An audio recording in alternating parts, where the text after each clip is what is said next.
Dan KPK sudah seperti yang tadi disampaikan kembali melayangkan surat panggilan pemeriksaan tersangka gratifikasi untuk Gubernur Papua Lukas NMB dan kembali meminta agar pihak Lukas NMB kooperatif. Namun kuasa hukum memastikan Lukas NMB tidak akan memenuhi pemeriksaan ini karena dalam kondisi sakit. Sejak penetapan tersangka, PPATK menyampaikan dugaan aliran dana fantastis Lukas NMB di sebuah kasino di Singapura. Ironisnya, kuasa hukum mengakui Gubernur Papua ini memang sempat bermain judi di Singapura, meski membantah dalam jumlah miliaran rupiah. Aktivitas yang dilakukan sang kepala daerah ini kontras dengan kondisi masyarakat Papua yang semakin terhimpit kemiskinan. Apakah karena ini Menko Polhukam juga sampai ikut berkomentar mengenai penetapan tersangka Lukas NMB? Kita bahas malam ini bersama narasumber. Sudah bergabung Theo Litai, tenaga ahli utama KSP. Selamat malam Pak Theo. Selamat malam, Mbak Putri. Ya, terima kasih. Pak Theo bergabung melalui telepon. Kemudian saya sapa Mas Agus Sunaryanto, Wakil Koordinator ICW. Mas Agus, selamat malam. Halo, selamat malam Mbak Putri. Terima kasih Bapak-Bapak atas waktu Anda malam hari ini. Saya ke Pak Theo terlebih dulu. Pak Theo, apakah Istana sekarang melihat kasus ini sebagai kasus yang khusus sampai Menko Polhukam memberikan pernyataan, memberikan penjelasan, PPATK juga memberikan penjelasan? Jadi sebenarnya setiap kasus hukum dimanapun ada, ya, itu tentu memperoleh perhatian. Ya. Jadi tidak ada yang dikhususkan satu lebih dari yang lain. Semuanya sama seriusnya, Ya. diberikan perhatian. Namun untuk beberapa isu yang muncul menjadi perhatian masyarakat seperti tadi misalnya dijelaskan oleh Mbak itu atau oleh CNN tadi, itu tentu ada hal-hal yang khusus yang perlu untuk mendapatkan perhatian karena misalnya berkaitan dengan kepentingan masyarakat banyak, ya, berkaitan dengan pengembangan wilayah-wilayah yang mendapatkan prioritas dalam kegiatan pembangunan. Tentunya kita harus berikan perhatian dalam pelaksanaan penegakan hukum ataupun bila ada masalah hukum yang terjadi. Jadi saya kira dalam hal ini kebetulan karena Provinsi Papua itu adalah satu-satunya wilayah di Provinsi Papua dan Papua Barat adalah wilayah Papua adalah satu-satunya wilayah yang menjadi prioritas bangunan oleh Bapak Presiden, maka tentunya ini harus ada perhatian juga.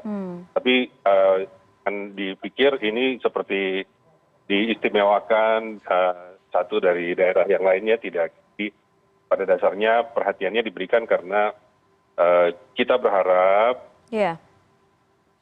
kegiatan pembangunan itu bisa mensejahterakan masyarakat, Mbak Putri. Termasuk kemudian apakah kemudian Istana bereaksi juga bergerak karena ada tuduhan-tuduhan soal kriminalisasi, karena itu narasi-narasi yang saat ini dibangun. Jadi kriminalisasi orang Jakarta, jadi spesifik menunjuk kriminalisasi Jakarta kepada Papua khususnya. Oh, kalau kriminalisasi nggak ada ya. Saya kira Istana juga nggak punya kewenangan untuk masuk dalam ranah penegakan hukum, Mbak Putri. Jadi kepentingan kita lebih banyak di soal isu pembangunan sebenarnya. Baik. Saya ke Mas Agus sekarang. Mas Agus, apa saja catatan ICW soal Gubernur Papua Lukas NMB? Karena kalau misalnya kita mau melihat sekarang ya, jadi ini seperti sebuah rangkaian ya. Kalau di Papua sebelumnya kita tahu ada Bupati Membramo Tengah juga kan. Tapi kalau Lukas NMB sendiri, apa saja catatan dari ICW?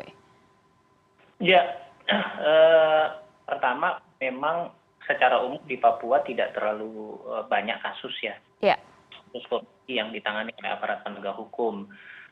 Menurut catatan kami 2 tahun terakhir mungkin itu tidak banyak melibatkan juga kepala daerah, lebih banyak di level yang middle gitu ya, ASN dan lain-lain. Nah khusus untuk Pak Lukas NMB sendiri, kalau dari secara keuangan kan kita tahu sendiri lebih banyak kasus-kasus hasil audit BPK misalnya kan jelas secara clear bahwa itu ada penyimpangan, walaupun kita juga bisa jelaskan bahwa laporan hasil audit atau pemeriksaan BPK kan sebenarnya hanya standar akuntansi gitu, tidak bisa menjelaskan bahwa apakah ada penyimpangan itu gitu. Ya, jadi kalau mau lebih dalam tentu harus ada audit investigatif atau audit khusus. Nah, dengan temuan PPATK atau dan KPK sendiri ini semakin membuka mata kita bahwa ada persoalan serius di Papua. Dan sekali lagi saya setuju bahwa ini sangat ironis ketika gubernurnya, kepala daerah yang seharusnya memberikan tanggung jawab yang lebih kepada masyarakat justru tadi sudah diakui bahwa juga pernah berkunjung ke kasino ya. Iya, betul. Ini sebenarnya kalau kita lihat inkonsisten juga. Kemarin kan penasihat hukumnya juga membantah bahwa apa yang disampaikan oleh PPATK, apa yang disampaikan oleh Pak Mahfud sebelumnya hanya sebatas opini gitu. Nah, sekarang sudah diakui. Artinya perlahan-lahan menurut saya sudah mulai terungkap gitu ya, dan rasanya harus ada upaya serius dari PPATK untuk membuat second opinion kalau alasannya adalah tidak akan diperiksa kemudian datang atau tidak hadir karena alasan sakit. Ini pernah terjadi dalam kasus Setia Novanto, KPK bisa mengundang dokter dari IDI gitu untuk memastikan bahwa apakah yang bersangkutan ini sakit atau tidak. Jadi menurut saya kelihatannya sudah sangat tidak kooperatif ya dalam penanganan dalam kasus ini Pak Lukas NMB gitu. Pertama kelihatan ada isu yang dibangun, ada upaya kriminalisasi dan mendorong misalnya pengerahan massa ya mobilisasi masyarakat, dan ini kan sangat berbahaya gitu ya kalau kemudian terjadi betul adanya konflik sosial di masyarakat. Persoalan pribadi seseorang untuk diduga melakukan korupsi, kemudian melibatkan banyak orang dan berpotensi untuk menimbulkan korban jiwa. Jadi menurut saya harus ada langkah tegas nih, dan aparat penegak hukum, bahkan negara tidak boleh kalah dengan isu-isu yang dibangun bahwa nanti akan ada sosial dan lain. Menurut saya seperti itu. Kalau misalnya saya tanyakan itu ada upaya tertentu misalnya dari istana untuk memastikan Lukas NMB bisa segera diperiksa, tentunya istana pasti akan mengatakan tidak bisa mengintervensi. Tapi Pak Theo, kalau misalnya saya tanyakan sekarang, apakah kemudian sudah dilakukan komunikasi misalnya? KPK memang mengatakan meminta ada bersikap kooperatif, tapi sepertinya harus ada pendekatan khusus, pendekatan kultural mungkin yang dilakukan untuk memastikan tidak ada pengerahan massa. Terakhir saya sempat mewawancarai kuasa hukum Lukas NMB 2 hari lalu dan saya menanyakan apakah ada pengerahan massa itu. Ia mengatakan, Pak Renwarin mengatakan, Bung Renwarin mengatakan tidak ada pengerahan massa. Massa datang memberikan semangat tapi datang dan bergelombol banyak, berlapis-lapis dan seolah membuat seperti membuat tameng manusia. Jadi bagaimana dengan ini Pak Theo, karena penegak hukum kemudian tentu sulit, karena saya pun juga sudah mengonfirmasi penyidik KPK sudah berada di Jayapura. Saya rasa untuk kasus ini, untuk masalah ini, sebaiknya memang yang menjawab adalah KPK, Bu. Karena kan ini merupakan bagian dari tugas yang sedang dijalankan oleh KPK. Dan di Papua KPK didukung oleh aparat penegak hukum yang tentunya nanti melakukan komunikasi secara pasif kepada baik tersangka maupun kelompok-kelompok lain yang terkait. Jadi saya meyakini bahwa mestinya proses komunikasi pasti berjalan itu ya. Untuk kita ada, karena baca di media KPK menyampaikan bahwa mereka juga tidak ingin ada satu benturan yang menimbulkan banyak korban. Iya, baik. Saya setelah jeda akan membahas berikutnya, yang kita akan bahas berikutnya adalah berkaitan dengan dana otonomi khusus. Dan yang juga mencengangkan yang tadi sebenarnya sudah disinggung oleh Mas Agus adalah ketika seorang kepala daerah diakui atau mengakui memang pernah bermain judi, ini apakah pantas dan bagaimana istana menanggapi ini? Kita bahas setelah jeda, tetap di CNN Indonesia.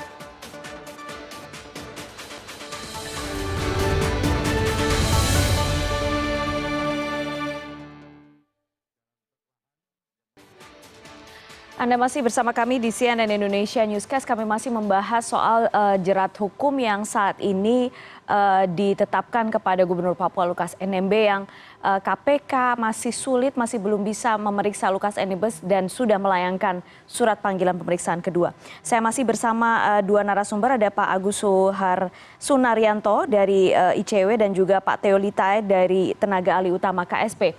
Saya ke Pak Theo sekarang. Pak Theo, kalau kita melihat yang terjadi di Papua saat ini, puncaknya adalah berkaitan dengan kasus ini. Ini banyak yang kemudian menghubungkan dengan minimnya mekanisme pengawasan dan otonomi khusus. Apa kemudian yang bisa dilihat sekarang atau apa yang kemudian bisa diantisipasi sekarang oleh Istana? Ada dua, Mbak Putri, untuk melihat masalah ini. Iya. Jadi satunya adalah bahwa kelemahan dalam pengawasan. Iya. Dan yang kedua adalah bahwa ini merupakan hasil pengawasan. Jadi ada sistem pengawasan yang diperbaiki, khususnya melalui perbaikan di dalam Undang-Undang 2/2021, maka didalami laporan-laporan dari masyarakat yang masuk kepada pemerintah dan kemudian didalami oleh lembaga yang berwenang. Jadi perspektifnya bisa dua, karena di dalam Undang-Undang 2/2021 itu untuk aspek akuntabilitas itu memang ada perbaikan itu, Bu. Di mana diperkuat lagi peran dari koordinasi lintas kementerian, dan ini kan berarti Menko koordinator menjadi berperan. Kemudian kerjasama lintas instansi, termasuk juga sebenarnya dengan masyarakat. Jadi ada pemerintah daerah, ada dengan akademisi. Ini semua butuhkan, Mbak Putri, karena apa?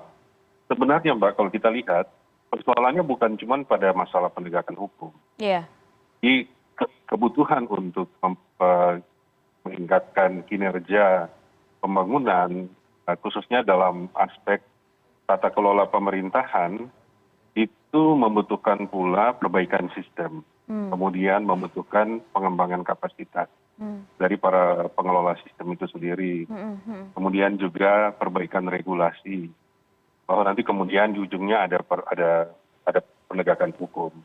Jadi penegakan hukum memang merupakan salah satu aspek, tetapi kita ingin untuk memperbaiki tata kelola pemerintahan secara menyeluruh, maka memang program reformasi birokrasinya harus dilaksanakan secara lebih baik.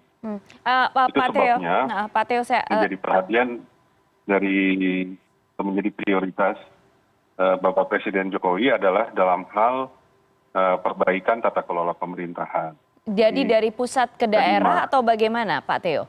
Dari pusat ke daerah atau di daerahnya saja atau bagaimana? Karena Anda tadi sudah mengatakan sistem ya. Kalau mengatakan sistem kan berarti tidak bisa dilempar hanya ke daerahnya saja. Karena fungsi pengawasan itu juga betul-betul bisa dilihat dari kerannya dulu. Benar sekali.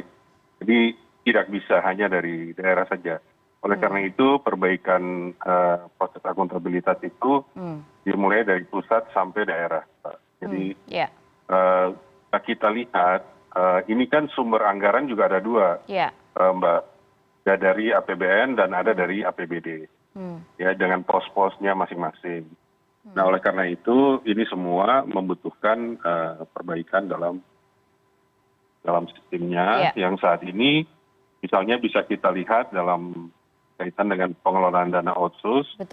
Itu dari yang semula sepenuhnya skema grant masa lalu dengan akuntabilitas yang rendah, maka pada saat sekarang dengan adanya perubahan undang-undang pada tahun 2021 ini, kita membaginya ke dalam dua. Jadi ada satu yang sifatnya kinerja melalui proposal atau usulan dari daerah, dan kemudian ada satu yang sifatnya seperti block grant, tetapi sudah teralokasikan ke dalam sektor. Oke, di baik.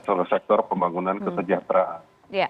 Dengan demikian, tes untuk perencanaan dan laporan dan evaluasinya itu bisa terkendali dengan baik, Mbak. Ya, oke. Jadi dia tidak semata-mata seperti pemberian dana politik yang tanpa pengawasan, tetapi memang bagian dari upaya untuk melakukan pembangunan kesejahteraan secara lebih lagi di Papua. Iya, baik. Mbak, kira-kira. Iya, Mas Agus, kalau ICW melihatnya berkaitan dengan pemberian dana otsus ini, di mana loophole-nya, di mana potensi kebocorannya? Menurut saya setiap proses itu, setiap tahapan itu akan ada potensi penyimpangan ya, soal akuntabilitas. Kan dana otsus itu sendiri pasti akan ada alokasinya untuk pengadaan barang dan jasa, untuk pembelian macam-macam lah ya, perjalanan dinas dan lain-lain, itu pasti ada. Tentu harus ada proses evaluasi dan ada ketegasan nih, karena kalau kita bandingkan sebenarnya dana otsusnya sendiri kan dari tahun ke tahun ada potensi terus meningkat, gitu ya. Walaupun kemarin di masa pandemi agak menurun sedikit, gitu ya. Tapi kalau kita kontraskan misalnya dengan dana yang menurut catatan PPATK kemarin ada sekitar 560 triliun yang transaksi tunai ke kasino, dibandingkan dengan dana otsus yang diterima oleh Papua atau Papua misalnya tahun 2022 ini saja misalnya. Kan kalau tidak dana otsus sekitar 84 triliun gitu. Artinya ini kan dana besar sekali. Sumbernya dari mana gitu. Nah, ini yang menurut saya menjadi challenge bagi PPATK, bagi penegak hukum untuk menelusuri ini.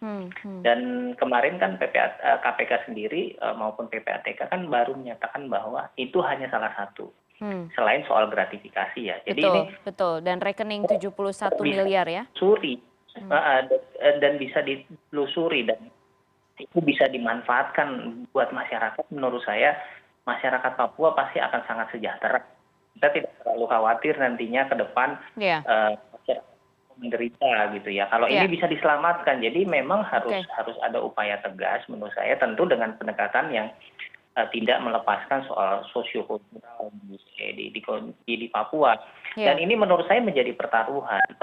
Kalau kemudian pendekatan misalnya mobilisasi massa digunakan untuk melindungi diri yang diduga orang yang terlibat kasus korupsi, kemudian direplikasi atau diduplikasi di daerah lain, ini akan jadi problem yang serius nih bagi aparat penegak hukum gitu. Kalau kemudian akhirnya masing-masing memobilisasi massa saja, toh nanti KPK atau negara misalnya kalah gitu, misalnya dengan situasi yang seperti itu, tekanan-tekanan seperti itu. Ini jadi apakah Anda, menurut saya sih.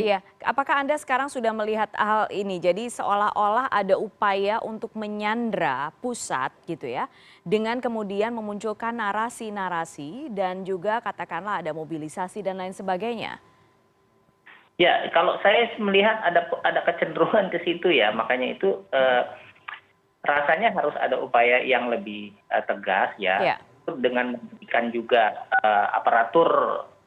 seluruh aparatur pemerintah daerah di sana pemahaman juga, termasuk tokoh-tokoh adat di sana, bahwa ini bukan persoalan masyarakat ini, justru masyarakat yang menjadi korban kalau kemudian ini buktinya cukup kuat. Jadi harus ada pemahaman seperti itu, tapi di satu sisi juga harus ada upaya paksa, entah itu entah itu misalnya second opinion gitu, atau misalnya nanti jangan khawatir, menurut saya peluangnya masih cukup banyak, misalnya bisa dibantarkan penundaan kalau memang benar-benar sakit gitu ya. Dan betul, nanti kan juga akan ada peluang misalnya pra peradilan gitu ya Mas ya? Pra peradilan kalau misalnya dalam proses penegakan hukum yang dilakukan oleh KPK itu ada yang tidak baik, ada yang tidak sesuai dengan prosedur. Jadi masih panjang ini prosesnya, menurut saya lebih pas untuk penasehatnya lebih kooperatif, dan itu sangat baik bagi citra hukum, citra dari Pak Lukas sendiri, dan mungkin saja nanti akan meringankan. Tapi kalau tidak kooperatif, nanti dalam proses hukum akan memberatkan. Begitu juga nanti dalam proses remisi itu juga pertimbang Kementerian Hukum dan HAM untuk memberikan remisi atau tidak, menurut saya. Baik Mas Agus. Saya terakhir sedikit saja ke Pak Teo. Pak Teo, kuasa hukum Lukas NMB kemudian sudah mengakui bahwa sang kepala daerah pernah bermain judi di kasino di Singapura. Seorang kepala daerah yang daerahnya masih banyak rakyat miskinnya bermain judi di Singapura. Apa tanggapan Istana? Ya inilah Mbak, kami kan berharap bahwa dalam pelaksanaan pembangunan di Papua itu para kepala daerah bisa konsentrasi ya, melaksanakan tugas dan tanggung jawabnya, dan mengingat bahwa tantangan yang cukup berat yang dihadapi bisa fokus dan bertanggung jawab dalam melaksanakan tugas agar tidak terjadi hal-hal yang justru mengganggu rasa keadilan masyarakat. Jadi ini yang menjadi satu keprihatinan. Kita pantas atau tidak pantas menurut Istana, Pak Teo?